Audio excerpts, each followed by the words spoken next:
Olá, amiguinhos! Boa tarde! Tudo bem com vocês?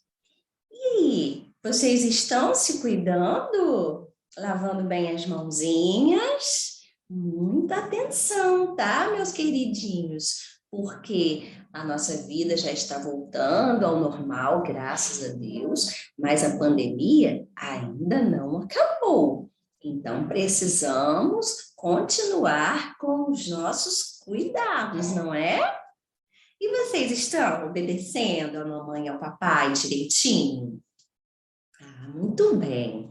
Então, nós estamos aqui hoje para mais uma aulinha de evangelização da casa de Doutor Herman.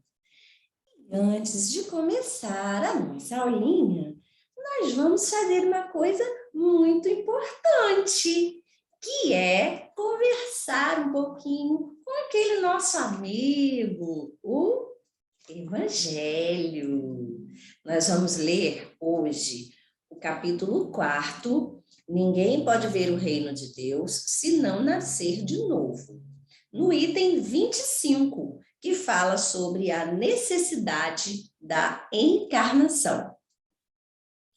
A encarnação é uma punição e só os espíritos culpados estão sujeitos a ela? Será? Vamos ver a resposta? A passagem dos espíritos pela vida corporal é necessária para que possam realizar, com a ajuda de uma ação material, os desígnios dos quais Deus lhes confiou a execução. Isso é necessário para eles mesmos, porquanto a atividade que são obrigados a desempenhar ajuda-os no desenvolvimento da sua inteligência. Deus, sendo soberanamente justo, deve dotar igualmente a todos os seus filhos. É por isso que ele dá a todos o mesmo ponto de partida, a mesma aptidão, as mesmas obrigações a cumprir e a mesma liberdade de agir.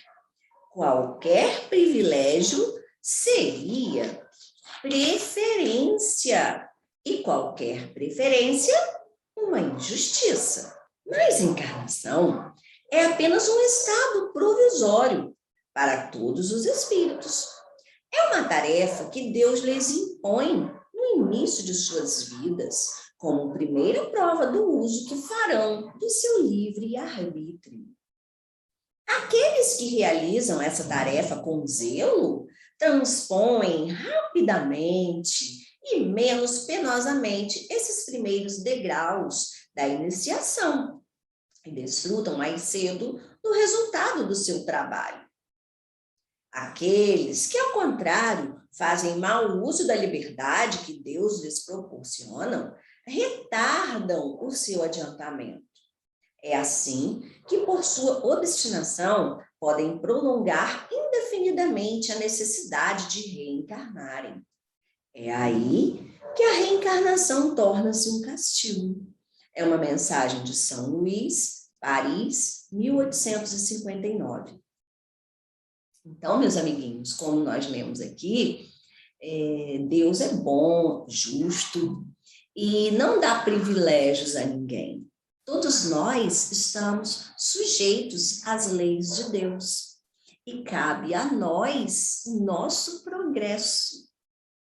Nós reencarnamos não como castigo, mas como oportunidade de aprendizado e de evolução.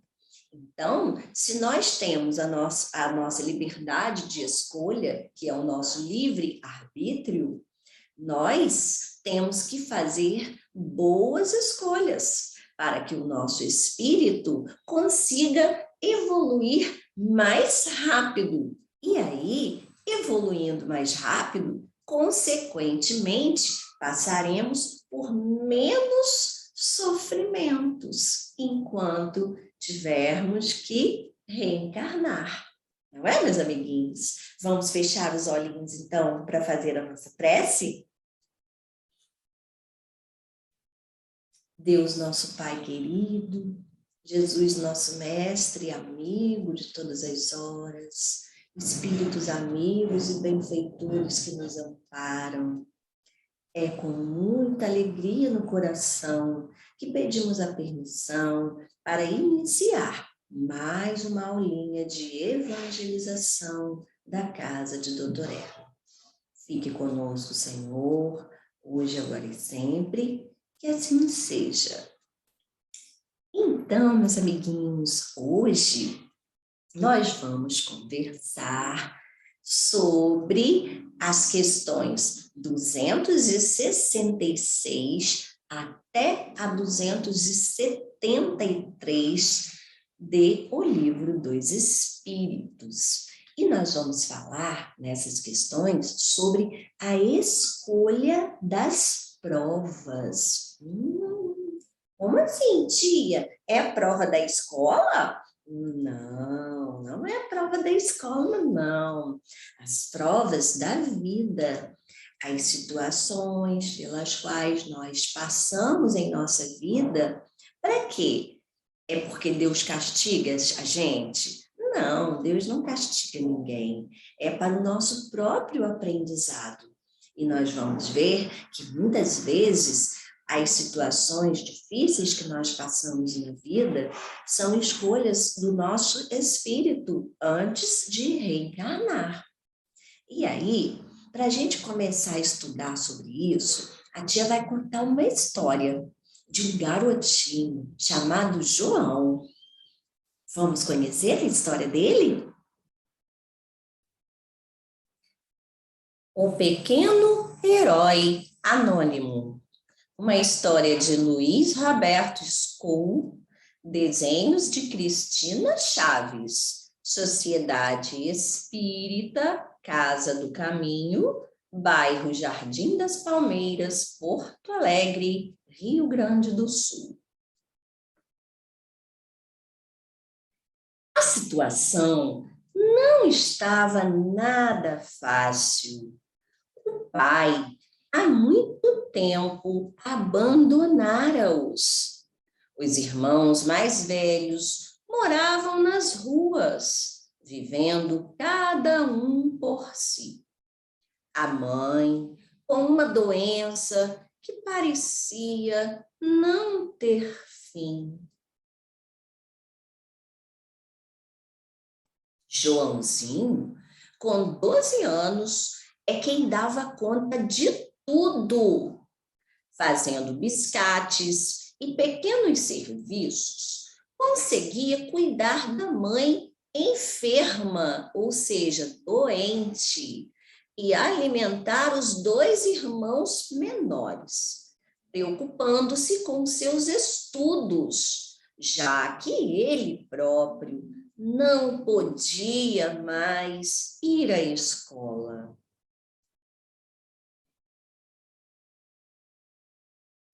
Quem o conhecia não podia acreditar que este menino, tão frágil, tão franzino, ou seja, tão magrinho, pequenininho, por causa da desnutrição na infância, tivesse tanta força e coragem para tudo suportar. Joãozinho não reclamava de nada, nem da infância perdida, nem da escola abandonada, nem do pai irresponsável. Resignado, ou seja, conformado, enfrentava a situação da melhor maneira, procurando estar sempre alegre e de bom ânimo.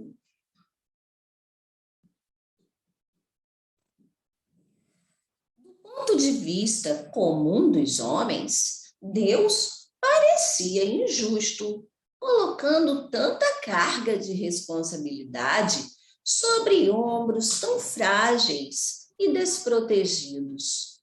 Porém, do ponto de vista espiritual, a visão é bem diferente. Os benfeitores espirituais e Joãozinho sabiam que esse era o único caminho para a sua redenção. Joãozinho, na reencarnação anterior, havia sido Doutor João, filho de uma família nobre e abastada, ou seja, tinha muitos recursos materiais, a família dele era muito rica. Mas ao invés de utilizar as facilidades e os recursos de que dispunha para fazer o bem e ajudar as pessoas a se tornarem melhores, empregou-os como instrumento de opressão e satisfação dos prazeres desenfreados. É isso, meus amiguinhos, viram? Ele, na encarnação passada, ele tinha muito dinheiro, mas ele não ajudava ninguém. Ele era egoísta, só pensava em si mesmo e na satisfação dos seus prazeres. Com o poder e o dinheiro nas mãos, destruiu famílias, prejudicou pessoas, infelicitou muitas jovens. Após desencarnar, o doutor João já não era mais famoso nem poderoso, mostrando quem realmente era. Um espírito amargurado, infeliz e arrependido do mal que provocara.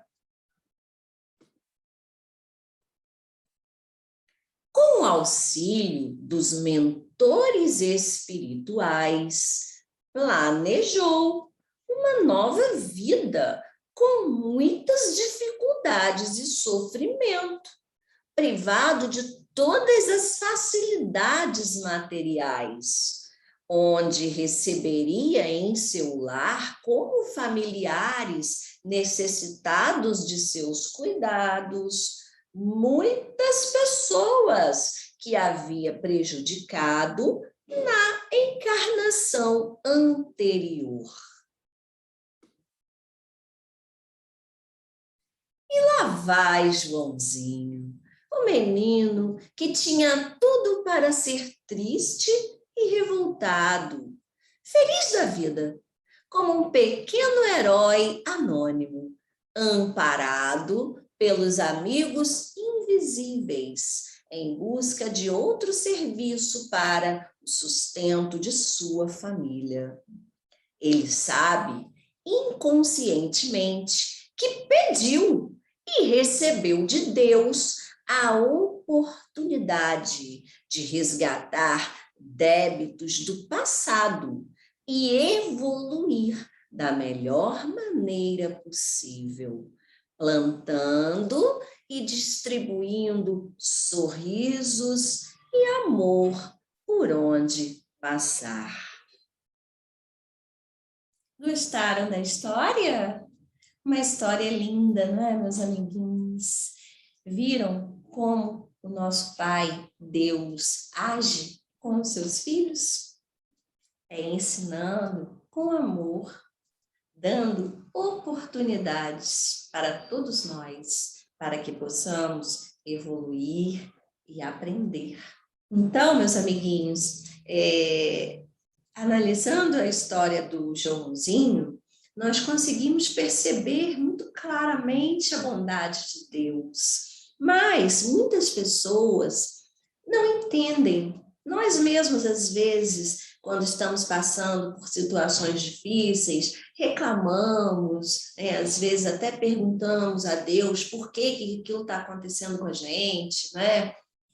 Então, na história de Joãozinho, a gente pode pensar assim, nossa, Mas por que tanto sofrimento na vida desse garotinho que não pode ir à escola, que tem que trabalhar para cuidar da mãe doente, dos irmãozinhos menores, não tem a presença do pai? Por que tanto sofrimento na vida dele? Será que Deus não está vendo isso? Não é, meus amiguinhos? Isso é o que algumas pessoas podem pensar. Mas nós, que já estudamos a doutrina espírita, que já sabemos da importância da reencarnação, já sabemos que Deus é bom e é justo, nós entendemos o porquê disso tudo, né? E quando nós conhecemos a vida passada do Joãozinho, ficou bem claro para nós tudo isso, né? Porque ele, na vida passada, foi uma pessoa que não fez o bem, ele teve muito dinheiro, mas ele não utilizou o dinheiro dele para ajudar as pessoas, ele foi egoísta, só pensava nele, destruiu a vida de muitas jovens, ele conquistava as jovens e depois as abandonava. Então, quando ele desencarnou, ele percebeu tudo que ele poderia ter feito e não fez. Se arrependeu, ficou triste e pediu a Deus uma nova oportunidade para consertar aqueles erros. E Deus concedeu essa oportunidade através daquela encarnação sofrida. Então, o que muitas vezes a gente vê como uma injustiça de Deus, realmente não é. É uma oportunidade, é a bondade de Deus. Porque ele mesmo planejou, junto com os amigos espirituais, vocês viram, não é? Ele planejou aquela encarnação difícil, sem a presença de um pai, com a falta dos recursos materiais, e ainda planejou ter que cuidar daqueles espíritos que ele prejudicou na vida passada. Por isso que a gente viu que ele cuidava da mãezinha doente, cuidava dos irmãozinhos menores. E será que ele era um menino triste, vivia reclamando da vida dele? Não, nós vimos que não. Ele era um menino feliz, apesar de todo o sofrimento que ele enfrentava. Mas por que será? Porque lá no seu inconsciente, ele sabia que todo aquele sofrimento que ele estava passando seria útil para o progresso do seu espírito. E ele mesmo pediu, não foi? Nós vimos isso, não é? Então, enfrentando toda aquela vida difícil, toda aquela situação, né, aquele sofrimento que ele passava, todas aquelas privações, ele tinha em seu íntimo a certeza de que todo aquele sofrimento iria gerar para ele uma felicidade quando ele desencarnasse e retornasse ao mundo espiritual. Por quê? Porque ele iria ficar feliz em saber que ele reparou os erros do passado.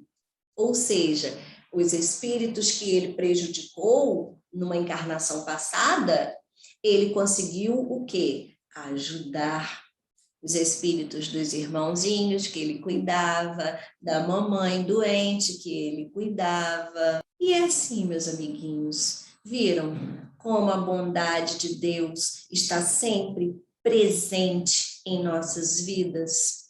Mesmo que às vezes a gente não entenda, mesmo que às vezes a gente pense que aquele sofrimento que nós passamos é uma injustiça, quando nós entendemos que lá no mundo espiritual, depois que desencarnamos, o nosso espírito pode fazer escolhas das provas que vão enfrentar na vida para reparar os seus erros, tudo fica mais fácil, não é, meus amiguinhos? Então, foi o que a tia falou lá no início da aula, a escolha das provas. Nossa, que provas? São as provas da escola? Não, são as provas da vida, as situações difíceis, os sofrimentos que muitas vezes nós precisamos passar na vida, eles servem para quê? Para reparar alguns erros, para fazer com que nós aprendamos muitas coisas. E nós temos que lembrar sempre que nós temos o nosso livre-arbítrio. Por que a tia está falando isso? Porque muito sofrimento que a gente passa na vida também, às vezes nem é por causa de uma vida passada. Às vezes, nós mesmos que criamos o sofrimento através das nossas escolhas, não é? Porque existe na lei de Deus uma coisa chamada ação e reação, ou também causa e efeito. O que significa isso? Significa que quando a gente faz uma coisa errada, quando a gente faz uma coisa feia, qual vai ser a consequência? Uma coisa ruim para nós, não é? Então, se a gente faz o bem, a gente recebe o que de volta? O bem. Se a gente faz o mal, a gente recebe o que de volta? O mal. Por exemplo, na escola, vou dar um exemplo da vida de vocês, né? Todos vocês estudam, né, na escola. Se vocês não prestarem atenção na aula, se vocês não estudarem direitinho, não se comportarem na salinha de aula, o que vai acontecer? Vocês vão acabar deixando de aprender aquilo que a tia está ensinando. E aí, chegando lá no final do ano, aqueles amiguinhos que se comportaram, que prestaram atenção na aula, vão para uma outra série, vão passar de ano. Aí, no ano seguinte, vão para uma outra salinha mais adiantada, não é assim? Aqueles que prestaram atenção, que estudaram direitinho. E aqueles coleguinhas que não prestaram atenção na aula, não fizeram as tarefinhas, será que esses coleguinhos também vão passar de ano para uma série mais adiantada? Lógico que não. Eles vão ter que repetir aquela mesma série para aprender tudo que eles deixaram de aprender. E é assim que acontece na lei de Deus, não é? Tudo tem uma consequência. E assim acontece com a gente. Quando a gente erra muito numa encarnação, a gente precisa voltar para passar por situações difíceis que vão fazer com que nós aprendamos a não ter mais aquele comportamento. Viram no caso de Joãozinho? Ele era muito rico na encarnação passada, mas ele era egoísta, ele não ajudava ninguém, ele só pensava nele mesmo, ele prejudicava as pessoas. E o que aconteceu? Quando ele desencarnou, que o espírito dele viu tudo aquilo que ele havia feito de mal, de errado, o espírito dele se arrependeu e ficou triste. E pediu uma nova oportunidade. E Deus deu. E ele mesmo escolheu. Ó, se eu fui rico, então agora eu quero nascer bem pobre. Sem recurso nenhum. Vocês viram que o Joãozinho era bem pobre. Ele não tinha condição nem de ir para a escola porque ele precisava trabalhar para cuidar dos irmãozinhos e da mãe, que eram aqueles espíritos que ele havia prejudicado na encarnação passada. Então, a lei de Deus é sempre justa. Através dessa encarnação difícil, que ele mesmo planejou com a ajuda dos amigos espirituais e que Deus permitiu, ele conseguiu o quê? Reparar os erros do passado. E aí vocês acham que quando o Joãozinho desencarnou, ele ficou feliz ou triste depois dessa oportunidade que ele teve? Lógico que ele ficou feliz, não é? Porque aí ele viu o quê? Que ele conseguiu aproveitar aquela prova, aquela vida difícil que ele teve, para quê? Para aprender, para reparar os erros do passado, para ajudar as pessoas que ele havia prejudicado na encarnação anterior. E é assim, meus amiguinhos, que é a lei de Deus. Lembrando sempre que Deus é amor, é bondade e é, acima de tudo, justiça. Deus é justo e bom. Então, nada de reclamar se estivermos passando por alguma situação difícil. Vamos perguntar para nós mesmos: o que será que eu fiz para estar passando por isso? Né? Porque muitas vezes nós erramos nessa vida mesmo e temos a consequência ali na frente dos nossos erros. Então, devemos procurar sempre nas nossas atitudes, porque nem sempre o sofrimento pelo qual nós passamos é causa de uma vida passada. Nem sempre. Na maioria das vezes, a causa está nessa vida mesmo. Porque nós fazemos escolhas erradas. Então, temos que sempre olhar para nós mesmos e pensar: o que será que eu fiz para estar passando por essa situação? De que maneira eu posso mudar isso? É passar pelo sofrimento de cabeça erguida, né? Agradecendo a Deus aquela oportunidade e aprender com o erro. Aprender com o erro e não errar mais. Não é isso, meus amiguinhos? Vamos, então, agora fechar os nossos olhinhos para fazer a prece? Deus, nosso Pai querido, Jesus, nosso Mestre, nosso amigo de todas as horas, Espíritos amigos que nos amparam, é com muita gratidão no coração que estamos aqui pedindo agora a permissão para encerrar a nossa aulinha. Que o Senhor possa abençoar todos os lares aqui representados, todos aqueles que estiverem assistindo neste momento a essa aulinha. E que o Senhor abençoe toda a humanidade, Senhor. Fique conosco, em nossos corações, nos guiando sempre para o caminho do bem. Assim seja, graças a Deus. E assim, meus amiguinhos, vocês viram como é que a tia está bem acompanhada aqui hoje? Olha só quem está aqui com a tia. Allan Kardec, Jesus e Chico Xavier. Todo mundo aqui ajudando a tia na aulinha de hoje, não é? E viram que cenário bonito que a tia montou para vocês? E agora, para encerrar, vejam quem está aqui também. O nosso amiguinho Coraçãozinho Verde, que representa o coraçãozinho de vocês. Então, agora, um beijinho no coração de vocês, meus amiguinhos, e até a nossa próxima aulinha. Tchau!